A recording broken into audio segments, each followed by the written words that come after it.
আমাদের আন্ডারপাসের টাকা অনেকটা জমা হয়ে গেছে। আমাদের টেকনিক্যালি একটু অসুবিধার কারণে এই যে আন্ডারপাসটা দেখছেন তার থেকে 58 মিটার ডান সাইডে হয়ে ঢুকতে গিয়ে ডান সাইডে সেখানে একটু হাইট আছে। এই সাইডে করতে চেয়েছিলাম যে হাইটটা কম, আমাদের ভবিষ্যৎকে চিন্তা ভাবনা করে গাড়ির হাইট বাড়ছে, বিভিন্ন এনটিপিসির ওভার গাড়ি বড় বড় লোহা লাক্কাড়া আসে আর কি, তাদেরও সুবিধার্থের জন্য ওটার হাইটটা বেশি হবে।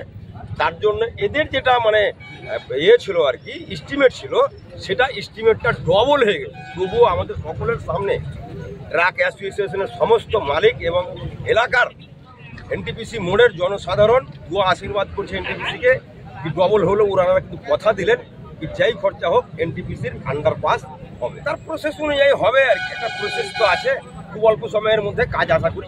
যে কোনো একটা উন্নয়ন করবেন তাতে আপনি লাখো লোকের সুবিধা দেখবেন না 5 জনের সুবিধা দেখবেন। যাদের বাড়ি একটু থাকবে তারা কোনো রেলের জায়গাতেই আছে, আমরা চাইবো তাদেরকে পুনর্বাসন করে দেওয়ার একটা চেষ্টা করব, ক্ষতিপূরণ দেওয়ার আমরা চেষ্টা করব, সরকারিভাবে হোক বেসরকারিভাবে হোক। কিন্তু একদিন না একদিন আপনাকে পিডাব্লিউডির জায়গা হোক আর রেলের জায়গা হোক আপনাকে ছাড়তে হবে, এটা কিন্তু মানতে হবে। কারণ লক্ষ লক্ষ ট্রাকওয়ালা আজকে 10 কিলোমিটার ঘুরে যাচ্ছে, তাদের ঘন্টার পর ঘন্টা জামে পড়ছে। এটা যদি আমি করে দিতে পারি তো ফারাক্কার মানুষের আমি আশীর্বাদ পাই, এটা ঐতিহাসিক কাজ হবে। তাহলে 2-4-5 জনের আপনি ক্ষতি দেখলে হবে না, লক্ষ লক্ষ মানুষের উপকার। আপনি ভাবতে পারেন কি একটা ট্রাক যখন 2 ঘন্টা দাঁড়িয়ে থাকবে তার আর্থিকভাবে ক্ষতিগ্রস্ত হচ্ছে, সময়ের মধ্যে ট্রাক লোড করতে পারছে না, তার পেট্রোল পুড়ছে, তার ডিজেল পুড়ছে, তার সময় নষ্ট হচ্ছে। একটা ট্রিপ যেখানে 2টা ট্রিপ লাগাবার কথা সেখানে একটা ট্রিপ লাগাতে পারছে, আর্থিকভাবে ক্ষতিগ্রস্ত হচ্ছে। ফারাক্কার মানুষ অর্থনৈতিকভাবে ভুগছে। আজকে ট্রাকওয়ালাদের যাদের কাছে 20টা-25টা ট্রাক ছিল তাদের হাফ হয়ে গেছে।